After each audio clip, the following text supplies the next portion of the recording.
CSI Value 2022 at Chennai Heart Centre. Today, I have with me Dr. Jayapal Sir.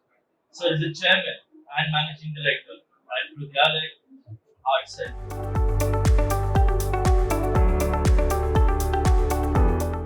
He is from Thiruvananthapuram, Kerala, and he's running a heart failure clinic. Understanding so, and we know that India is having a lot of positive factors for heart failure, and today, the diagnosis, the management, and the drugs that we involve and the pillars of heart failure are the new talk of the town in such a way that the ambiguity lies.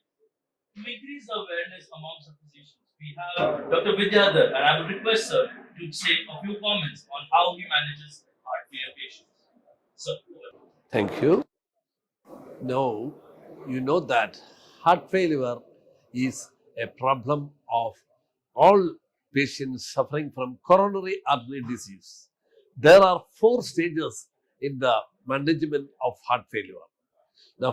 The stage A and stage B we are not discussing because they are the pre-running heart phases.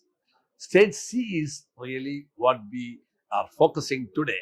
And what is the management in stage C heart failure? There are de novo heart failure there. What is de novo heart failure?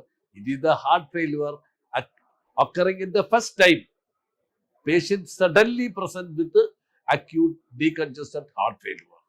Now our focus of discussion is chronic heart failure, where as the introducer already told, there are 4 pillars in the management of heart failure. What are they? They are the RD, and the other one is beta blocker, and the third one is the mineralocorticoid receptor antagonist, and the fourth one is SGLT2 inhibitors. So the way in which the 4 drugs are in front of you, you can't straight away bombard with to the patient all the 4 drugs. We have to see the hemodynamic parameters like heart rate, blood pressure, his lungs, and all the biochemical parameters. If the renal problem is there, how can you introduce all the 4? And the dose of drug also is very important. So we start with a low dose. And there are RD is available 50, 100 and 200. You can immediately give 200 and then come back to 50. Like no, you have to follow a regime like that. Start with a low dose, 50 milligram BD. After 2 to 4 weeks, we can step up to 50 milligram BD. Still the patient is tolerating, we can go for 200 milligram BD. This is what I used to follow in my clinic. And another very important thing is, the patient has wet edema and dry edema. So wet edema, we have to give diuretics.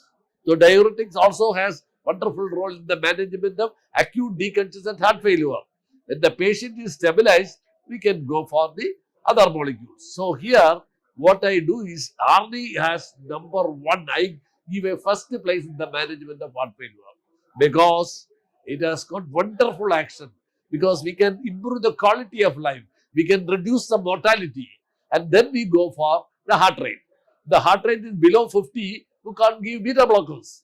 The heart rate is between 70 and 100, definitely we go for beta blockers. So the first A and B is definitely, and the C and D also should be taken simultaneously. If the BP is well controlled, then we had mineralocorticoid receptor antagonist, and because the newly arrived molecule called SGLT2 inhibitor also has a lot of impact in the management of heart failure. So the 4 drugs really plays and has a good role in the management of hypertension. And SGLT2, I can tell you that this is, we can give even non-diabetic patients. That is the beauty of the drug. We don't, you should not wait for the patient, are you having diabetes? No, we can't give SGLT2. That is the beauty, because so many people responded, because excess sugar is in the body, will be excreted out. That is the important. If sugar is not there, it will not be excreted out. So SGLT2 is another very good molecule in the management of heart failure. Perfect, sir. Thank you. I think the way you summarized it in terms of getting the people, getting our physicians understand that when to start which drug with what background and what patient condition is very important. So I believe your talk, your message would be so clear to the audience that anyone who listens to it would get an idea as to how to treat heart failure patients in the best way possible. I thank Dr. Vidyadhar sir for sharing his comments with us. Thank you, sir. Okay.